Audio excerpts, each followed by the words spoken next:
Breaking Bad is regarded as one of the finest TV shows in recent years. But while few people disagree with the show's greatness, even such a well-crafted series is bound to leave some plot points unresolved or write itself into a corner now and then.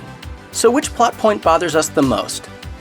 In the Season 5 episode Confessions, Jesse Pinkman experiences a game-changing revelation that has an explosive impact on his storyline.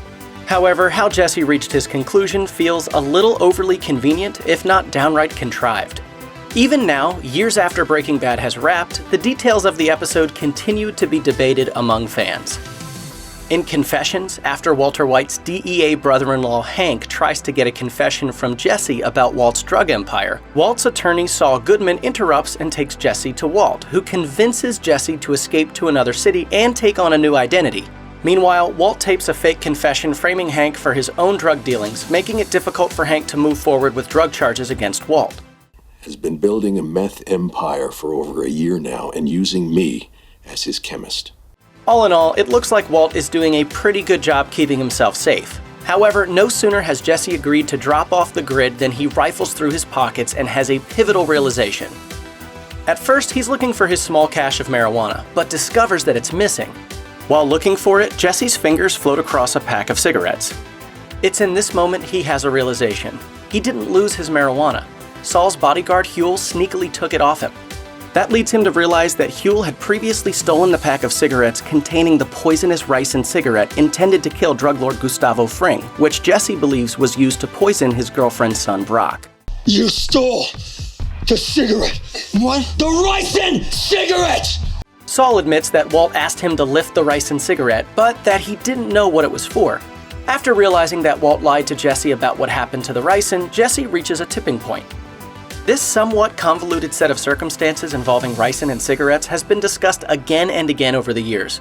At the time that Confessions aired, Jesse's sudden epiphany caused a lot of confusion among fans, who themselves had lost track of the Ricin plot thread.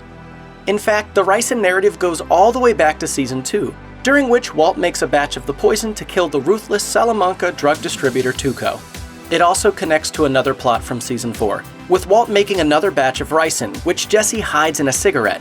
Not long after, Brock is poisoned, and Jesse is convinced by Walt that Gus Fring was behind the poisoning. However, in Confessions, Jesse comes to the conclusion that Walt used a Ricin cigarette to poison Brock. He poisoned Brock and you helped him! While Jesse is wrong about the type of poison, he's right about the act itself. It just turns out that Walt used poisonous berries on Brock, not Ricin.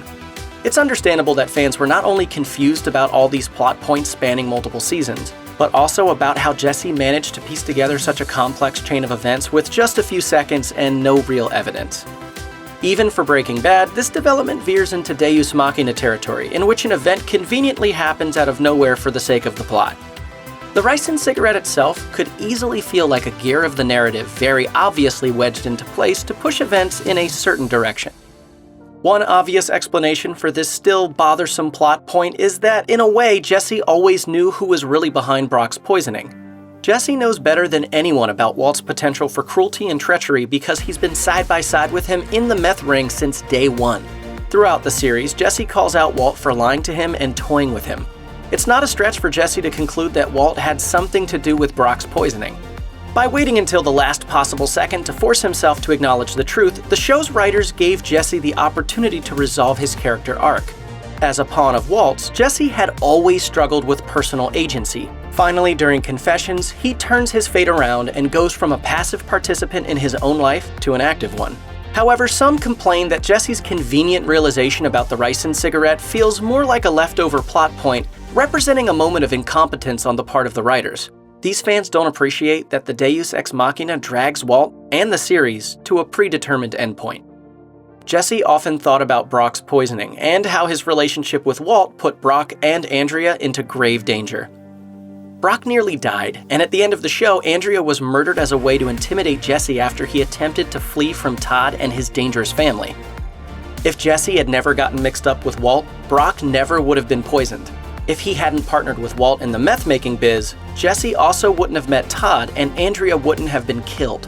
Similarly, if Jesse hadn't struck up a romantic relationship with Andrea, she wouldn't have been exposed to his criminality and the bad guys around him. Andrea would be alive and Brock wouldn't have been harmed. You know Jesse Pinkman? Jesse isn't directly responsible for Brock's poisoning or for Andrea's murder, but he feels guilty all the same. At the end of the 2019 Netflix film El Camino, a Breaking Bad movie, Jesse heads to Alaska to begin a new life following the events of the series. Just before he leaves, he hands Ed Galbraith a goodbye letter written to Brock. The ending of El Camino was originally meant to feature a voiceover of Jesse reading the note for Brock, but viewers never got to hear that or see what was inside the envelope. Jesse Pinkman actor Aaron Paul told TV Guide that Jesse's letter to Brock was quite emotional, and was actually the first thing that Breaking Bad creator Vince Gilligan wrote for El Camino.